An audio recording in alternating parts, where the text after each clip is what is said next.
Assalamualaikum warahmatullahi wabarakatuh. Kembali lagi bersama saya Abdul di Dolan Channel. Kali ini kita sedikit mau mereview unit yang sedang saya test ride, yaitu Uwinfly T3S. Nah, di sini saya dapat unitnya second ya, tapi masih dalam kategori bagus ya. Karena apa? Masih kilometernya masih rendah, dan secara fisik pun juga tidak terlalu bermasalah. Nah, kali ini saya tes jarak tempuhnya untuk dari bengkel saya ke jalan Kalisari sana ya, Lewi. Terus saya coba lagi dari situ tanpa cas ke satu restoran di daerah Pasar Pal ya, Depok.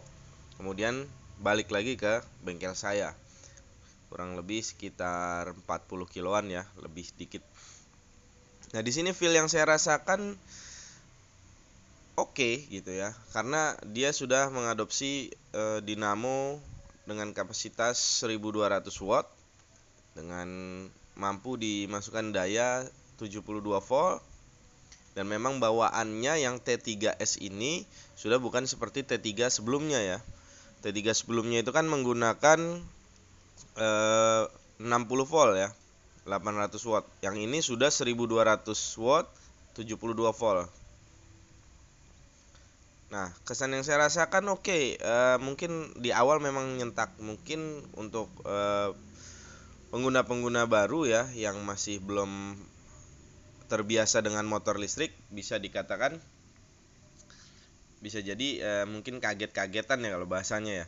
Tapi kalau yang sudah terbiasa dengan motor listrik masih oke lah, karena nggak terlalu nyentak banget. Kalau di gas agak urut sedikit dengan soft kita pelintirnya, itu kita akan dapatkan tenaga yang tersalurkan seperti smooth juga gitu, nggak nyentak. Di sini juga ada fitur cruise control yang saya coba juga di jalan, dan oke semua. Di tanjakan flyover Pasar Rebo saya coba ngebut pun masih bisa. Cuman saya di sini memang belum berani untuk gaspol karena masih akinya atau baterainya masih bawaannya ya, masih tipe SLA, yang mana saya jaga-jaga untuk keawetan ya. Tapi untuk top speednya di gigi 2 saya sudah mendapatkan di 65 km per jam itu dapat di speed 2 ya. Udah oke banget lah buat harian ini di sini. Shock breakernya juga udah lebih empuk dari sebelumnya yang T3 biasa. Kekurangan lainnya mungkin sekitar hanya, kalau buat saya ya ini motor oke aja. Dengan tinggi 177 oke banget sih buat berkendaranya, atau yang dibilang ergonomisnya dapet banget gitu ya, dapet banget, nampak sempurna. Tapi yang saya sayangkan mungkin, tapi memang tipe Vespa seperti itu ya, joknya itu tidak sepanjang motor-motor listrik yang mulai kekinian sekarang. Itu kan udah mulai panjang-panjang, tapi ini cukup lumayan panjang. Untuk berboncengan pun berdua masih oke lah gitu, walaupun agak mepet ya, tapi masih oke. Nah, ini saya test ride-nya sendirian ya, dengan bobot 82 kilo rider. Semua medan dilibas, termasuk nanti di akhir video saya tunjukkan ada tanjakan ekstrim yang saya lewati. Tidak kewalahan lah gitu. Dengan baterai kapasitas saya tidak penuh waktu itu, mengecas belum sampai penuh, sudah saya cabut, saya jalan. Udah bisa menempuh sekitar 40 kiloan. Berarti asumsi saya mungkin masih bisa 50 km. Tapi kalau berdasarkan spesifikasi tertulisnya kan bisa 60 kilometeran. Saran saya kita kurangin aja lah. Kalau buat saya pribadi, lebih baik kita ambil sekitaran 45 km sampai 50 kilo, itu udah mentok banget deh. Anggap 40 sampai 45 km. Sudah waktunya dicas. Nah, ini seperti ini. Tadi ya kita bisa lihat cruise controlnya saya coba. Dan ini saat hujan-hujan juga masih oke. Ini kondisi masih hujan. Ada beberapa genangan-genangan air di seputaran Jatiwaringin Raya. Saya libas juga aman, nggak ada yang bermasalah, perkabelannya oke semua, klakson juga oke, tampilan pun juga jelas, semua tertulis di sana. Cuman untuk penggunaan ini saya sarankan juga tambahkan voltmeter ya, apalagi yang masih benar-benar mengandalkan aki SLA aja, karena nggak perlu jarak-jarak jauh, itu sangat ngebantu. Bisa disetting nanti bukan disetting ya penuhnya ini di 78 volt, dan saran saya habisnya atau nolnya kita patok di 70 volt. Kalaupun terdesak nggak masalah di bawah 70 volt, tapi saran saya untuk menjaga keawetan akinya di 70 volt udah kita harus cas.